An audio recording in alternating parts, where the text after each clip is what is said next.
बाहेर पडा. मतदान हा तुमच्या हातात डॉक्टर बाबासाहेब आंबेडकरांनी दिलेलं शस्त्र आहे.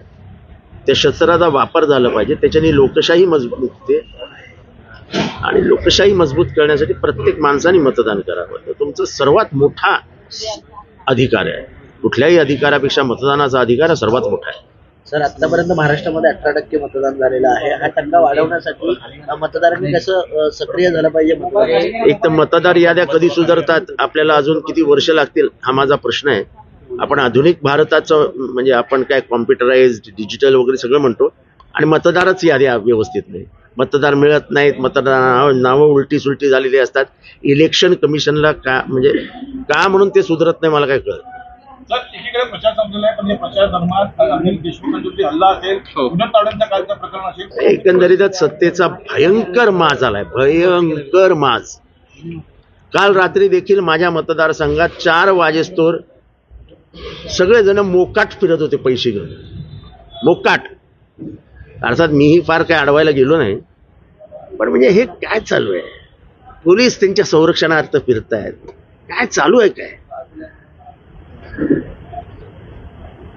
तर सुहास कांदेने देखील आता कोणाला मर्डर करून टाकेल. फिक्स घ्या, तुम्हीच बघा ना, तुम्हीच लोकांना दाखवा. सत्ताधारी पक्षाचे उमेदवार शिवसेनेचे, सत्ताधारी पक्षाचे उमेदवार शिवसेनेचे हे जर डायरेक्ट खुनाचंच धमकी देत असतील तर आता आम्ही जॅकेट बिकेट घालूनच फिरलेलं बरं आहे. हेल्मेट, एक जॅकेट. सर, अनेक ठिकाणी पैसे जप्त होत आहेत. काल सुद्धा नालासोपाऱ्याला अनेक काही रक्कम आमच्या इथे रक्कम जप्त झाली. जप्त केलेल्या रकमेतला पोरगा पकडला गेला आणि नंतर त्याला सोडण्यात आला. काही बोलण्यात अर्थ नाहीये. इतकं वाईट प्रशासकीय. विनोद तावडेंचं नाव चर्चेत होतं कालच्या प्रकरणात. विनोद तावडे त्याच्यात इन्व्हॉल्ड आहे. काही होणार नाही, पण काहीही होणार नाही.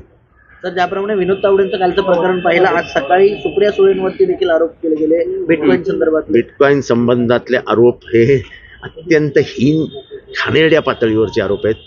मी तुमचा आवाज आर्टिफिशियल इंटेलिजन्स वापरून आत्ता काढू शकतो. आता नवीन पोरांना, नवीन जनरेशनला आर्टिफिशियल इंटेलिजन्सचं नॉलेज आहे. आर्टिफिशियल इंटेलिजन्स वापरून कोणाचंही मॉर्फिंग करता येतं, काहीही दाखवता येतं. त्याचं अगदी नग्न छायाचित्र देखील, त्याचा नग्न व्हिडिओ देखील काढता येतो. आर्टिफिशियल इंटेलिजन्सचा वापर करायचा आहे फक्त, बाकी काय करायचं. तर तत्कारांचा दावा आहे बहुमताने, अगदी सीएमनी दावा केला.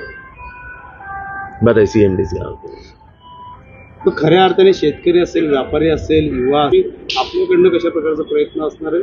महाविकास आघाडीच्या कमीत कमी 160 ते 165 जागा येत आहेत असे संकेत महाराष्ट्रातून मिळत आहेत आणि आम्ही उत्साही आहोत.